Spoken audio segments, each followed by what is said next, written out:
State of the Nation. Nagpaalala ang NBI na mag-ingat sa paghahanap ng concert tickets online. Nasa 100 fans kasi ni Taylor Swift ang na-scam ng isang nagpakilalang ticket seller sa The Eras Tour. May report si Ian Cruz.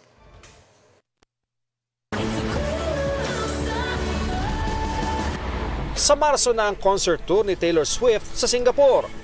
Para sa isang diehard Swiftie na tulad ni Betty, di niya tunay na pangalan.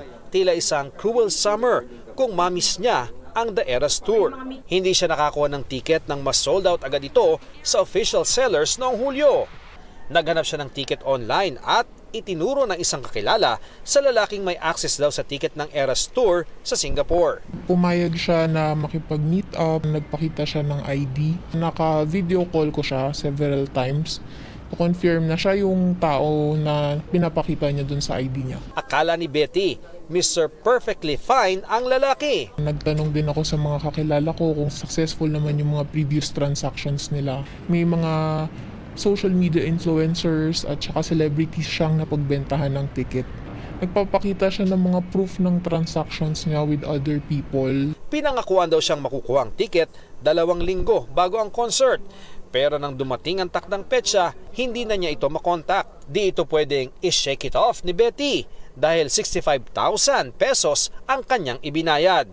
Kaya nagreklamo siya sa NBI. Sabi ng NBI Cybercrime Division, nasa 100 ang umano'y na biktima ng ticket seller. Kabilang dyan ang sparkle artist na si Sofia Pablo. Paalala ng NBI para iwas scam, sa lehitimong ticket office lang bumili ng concert tickets. Ingat po tayo na hindi dahil po may nag-vouch, ibig sabihin totoong tao na po. Dahil nagpadala sila ng ID, ibig sabihin sila talaga yon. Kaya sinabi ni Taylor Swift sa isa niyang kanta na sometimes giving up is the strong thing, never say die pa rin daw si Betty.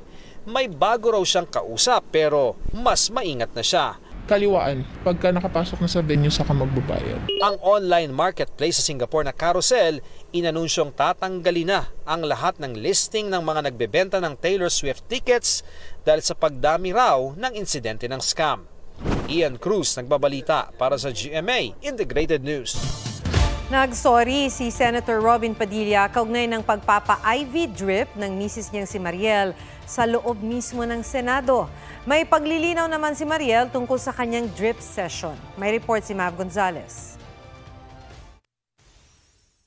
Vitamin C po yun. And matagal na namin ang ginagawa. But I had no intention whatsoever to disrespect the Senate or anything like that. Ito ang paglilinaw ni Mariel Rodriguez Padilla matapos umani ng batikos ang pagpapa-IV drip niya habang nasa opisina ng kanyang asawang si Senator Robin Padilla. Sabi ni Mariel, nasa Senado siya noon para suportahan ang asawa sa trabaho. May nakabantay rin daw na professional nurse habang nagpapa-IV drip siya. Every week talaga, I have a vitamin C drip. Okay? Diyan po kayo, medyo relax lang. Kasi inisip niyo po na glutathione yung aking ginagawa. Walang sinabi si Mariel sa burado na niyang post kung anong klaseng gamot ang nasa IV drip. Pero nakasaad sa kanyang caption na nakakatulong ito sa metabolism at whitening. Isa sa mga pumuna sa ginawa ni Mariel, si Senate Ethics Committee Chairperson Nancy Binay. Ang mister ni Mariel, sumulat na kina Binay, Senate President Mig Subiri, sa Sergeant at Arms at Medical Bureau Director ng Senado para humingi ng dispensa. Hindi raw nila ipinapagwalang bahala ng kanyang may bahay ang mga patakaran sa Senado. Pigilan nyo yung political issue na yan. Ang dami natin dapat pag-usapan. Hindi siguro yung ganitong. Tinanggap naman ni Binay ang paghingi ng dispensa ni Padilla. Pero kung may maghahain daw ng formal na reklamo, ay iimbestigahan pa rin ng Ethics Committee ang ginawa ni Mariel. Nauna nang sinabi ng DOH na hindi nila suportado ang paggamit ng glutathione bilang pampaputi. Aprobado lang daw ito ng FDA bilang dagdag na treatment sa isang uri ng chemotherapy. Wala raw inaaprubahan ng FDA na anumang itinuturok na produkto para sa skin lightening. Batay rin sa FDA advisory, hindi ligtas ang paggamit ng vitamin C injection dahil pwede itong magdulot ng pagkabuo ng kidney stones kung ang ihi ng tuturukan ay acidic. Mav Gonzalez nagbabalita para sa GMA Integrated News. Tiniyak ni House Speaker Martin Romualdez na pagtitibayan ng Kamara ng buo ang resolution of both houses number 6 ng Senado. Sinabi ni Romualdez sa pagtalakay ng Kamara sa Resolution of both Houses number 7 ang sariling bersyon ng Kamara sa pag-amyenda sa economic provisions ng saligang batas. Paraan daw ito para tiyakin sa publiko na economic provisions lang ng saligang batas ang aamyendahan at walang gagalawing political provisions. Nagpahayag naman ng suporta si dating Pangulong Rodrigo Duterte sa pag-amyenda ng economic provisions. Sa isang pagtitipon sa Cebu City kahapon, sinabi ni Duterte na susuportahan niya ang mga pagbabago sa konstitusyon kumpara ito sa kapakanan ng mga mamamayan at hindi sa mga taong may pansariling interes. Ako masuportar changes in the Constitution, economic provisions, whatever. Even the terms sa tanang chapter diha, pati na pa-appeal na ang kanang termino sa President. Okay ko. Basta dili mo pabor sa galingkod karon o sa sunod nga eleksyon.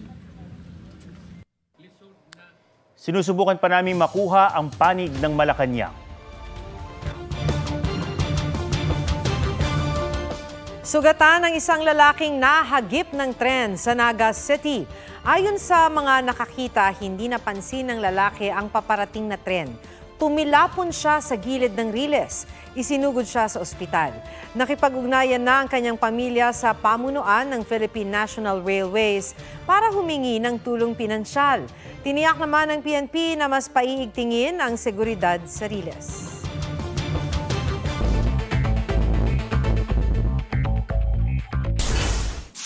Expanded Centenarian Law nilagdaan ni Pangulong Bongbong Marcos sa inamyendahang Centenarians Act of 2016. Hindi na lang mga Pilipinong 100 years old ang makakatanggap ng benepisyo. Ang mga octogenarians o mga 80 anyos makakatanggap ng 10,000 pesos at maulit pa pagtungtong nila ng 85, 90 at 95 years old. 100,000 pesos pa rin ang makukuha ng centenarians. Plano ng Kamara na itaas ng 150 hanggang 350 pesos ang minimum wage sa Metro Manila para umabot na sa halos 1,000 piso ang arawang sahod. Mas mataas ito sa 100 pisong aumento na inaprobahang panukala ng Senado. Ayon sa ilang kongresista, nakukulangan sila sa panukala ng Senado. Utos daw sa kanila ni Speaker Martin Romualdez. Alamin kung paano mapapalaki ang nauuwing sweldo ng mga manggagawa. Pero sabi ng ilang senador, kung sa 100 piso pa lang na panukalang aumento, marami nang tumututol. Paano pa kaya sa 350 pesos? Sabi naman ng mga negosyante, posible magdulot ito ng pagmahal ng presyo ng bilihin. Ivan Mayrina nagbabalita para sa GMA Integrated News. Nahuli kamang pangbibiktima gamit ang palit pera modus sa isang tindahan sa palengke sa Imus, Cavite. Nagpanggap na bumili ng soft drinks ang dalawang babae. Nagbayad sila ng 1,000 piso na sinuklian ng tindera ng 877 pesos. Isinoli ng dalawang babae ang pinamili pero ang ibinilik nilang sukli sa tindera, 777 pesos na lang. Itinago umano ng dalawa ang 100 pesos.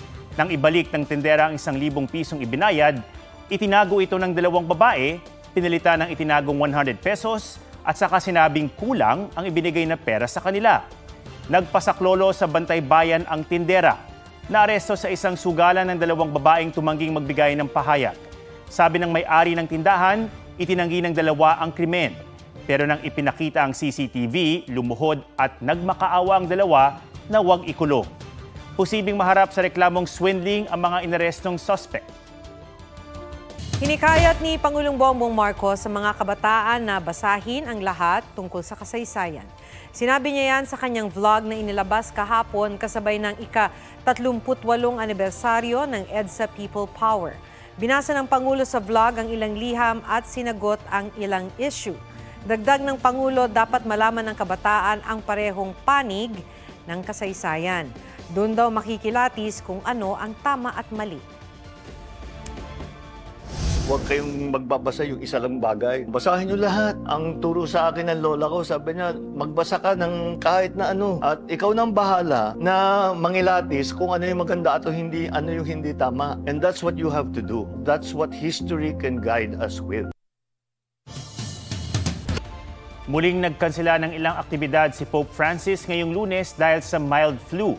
Sabi ng Vatican, nakararamdam ng sintomas ang Santo Papa pero wala namang lagnat. Nauna nang nagkansela ng ilang aktibidad ang Santo Papa noong Sabado. Bago yan, di nakadalo si Pope Francis sa COP28 climate meeting sa Dubai noong Disyembre dahil sa influenza at lung inflammation. Hindi lang daw mga mangingisda ang hinaharang ng China sa Baho de Masinloc. Maging ang automatic identification system umano ng Philippine Coast Guard na kanilang gamit sa ligtas na paglalayag, ginajam ng China. May report si Chino Gaston. Sa satellite image na kuha noong February 22, makikitang nakalatag pa rin ang mga floating barrier sa bukana ng Baho de Masinloc para pigilan ang pagpasok ng mga mangingisda at maging mga barko ng Philippine Coast Guard at Bureau of Fisheries and Aquatic Resources. Bukod dito, ginajam din daw ng China ang Automatic Identification System ng PCG at BFAR. Ang AIS ang nagbibigay ng lokasyon ng isang barko sa dagat gamit ang satellite technology. Kasama ito sa mga international regulations sa ligtas na paglalayag. The reason why they're doing this is for them to support their narrative that every time na nandun tayo, sinasabi nilang they were successful in driving us away. Dahil sa ulat ng malawakang pagsira umano ng China at Vietnam ng mga bahura sa buong South China Sea, inihain ni Senador Francis Tolentino ang resolusyong paimbestigahan ang mapanira at ilegal na pamamaraan ng pangingisda. Nilinaw naman ng Bureau of Fisheries and Aquatic Resources ng impormasyong gumagamit ng cyanide ng China sa Baho de Masinloc ay galing mismo sa mga Pilipinong mangingisda roon. Kaya nga po kailangan magkaroon ng further assessment, no? Para makita natin ano ba talaga yung naging cause nung kasiraan na nakita doon sa lugar. Ito ba ay cyanide nga? Anong ibang destructive fishing method ang ginamit para magresulta ito doon sa pagkasira ng mga bahura doon sa lugar? Sinabi ng tagapagsalita ng Chinese Embassy na walang basihan at pawang imbento lamang ang mga paratang ng paggamit umano ng Chinese fishermen ng cyanide sa Baho de Masinloc. Wala pa ring pahayag ang embahada ng Vietnam sa ngayon. Chino Gaston nagbabalita para sa GMA Integrated News. Yan po ang State of the Nation. Ako si Atom Araulio para sa mas malaking misyon. Para sa mas malawak na paglilingkod sa bayan, ako si Maki Pulido mula sa GMA Integrated News. Ang News Authority ng Pilipino. Mga kapuso, alamin ang State of the Nation. Mag-subscribe sa GMA Integrated News sa YouTube. Sa ating mga kapuso abroad, samahan nyo kami sa GMA Pinoy TV at sa www.gmanews.tv.